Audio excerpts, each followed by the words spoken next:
ओम त्रयंबक जजामहे सुगंधि पुष्टिवर्धनम उर्वारुकमिक वंदनात् मृत्यो मुख्य मामृतात्।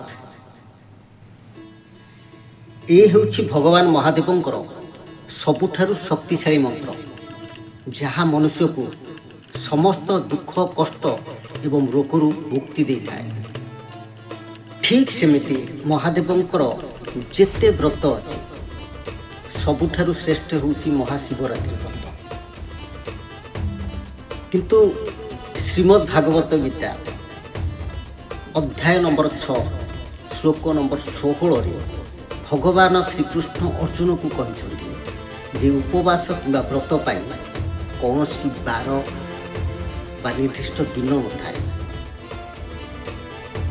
व्रत पछरे थिबा संतुलन को से गुरुत्व दे। एही श्लोक रे से कहते हे अर्जुन, व्रत बा जोग सेमानक ठारे सिद्ध होई न थाए, जो माने अधिक खाती बा किछि न खाई निर्जल उपवास करिथांते। से एठी कौनसी खाद्य को घृणा करि नाहांती, परम मिश्रित आहार जहाँकि सुषम खाद्य को गुरुत्व देइछन्ति।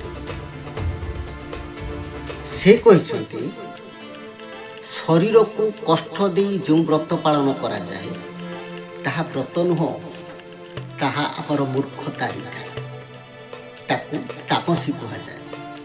जहा अंधकार आलस्य अज्ञानता जड़ता एवं निष्क्रियर प्रतीक। भगवान श्रीकृष्ण प्रकृत व्रत निज इंद्रियर नियंत्रण को कहते मन को शांत करी पवित्र मन रे जो व्रत पालन करा जाए ताहा ही प्रकृत जप तप आ व्रत। ठीक से करी सुंदर वस्त्र परिधान करी न खाई न पी राति उजागर रही शिवरात्रि पालन कले चलिब नाही। निष्ठा दरकार। कहा जाए दुनियार सबुठारु श्रेष्ठ शिवरात्रि, किंतु कहीं पालन हुए शिवरात्रि। देखा गले शिवरात्रि प्रत्येक मासरे आसे, किंतु महाशिवरात्रि वर्षरे थरे आसे। जो दिन ग्रह मानक स्थिति सबुठारु बेसी प्रभावित होता है। आउ एही राति को विज्ञान भाषा रे darkest night of the year बोली कहा जाए। पुराण कहे यही दिन भगवान शिव और माँ पार्वती विवाह होता।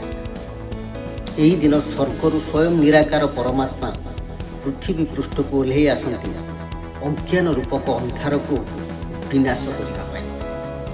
यही राति भगवान महादेव ज्योतिर्लिंग बा एक अग्निदंड रूप प्रकट होते। यही दिन देवदेव महादेव इस संसार को मृत्यु मुखर बंचेगा जाए समुद्र मंथन समय समुद्र बाहरी थिबा हलाहल को पान करी अचेत हो पड़ते।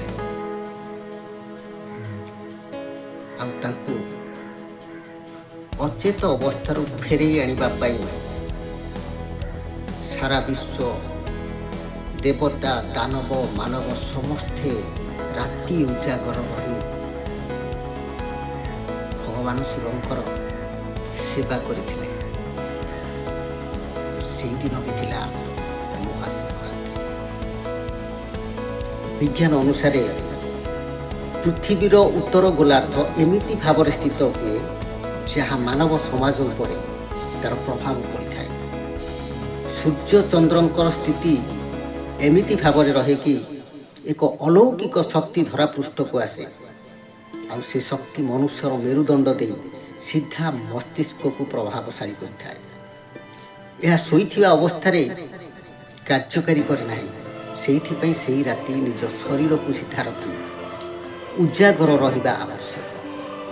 तेणु आध्यात्मिक हो बा विज्ञान महाशिवरात्रि मानव कल्याण उद्दिष्ट मनर ଅଜ୍ଞାନ ରୂପକ ଅନ୍ଧକାରକୁ ଦୂର କରି ଜ୍ଞାନର ଆଲୋକ ପ୍ରଦାନ କରିବା ଏହାର ମୂଳ ଲକ୍ଷ୍ୟ। ନମସ୍କାର। ହର ହର ମହାଦେବ।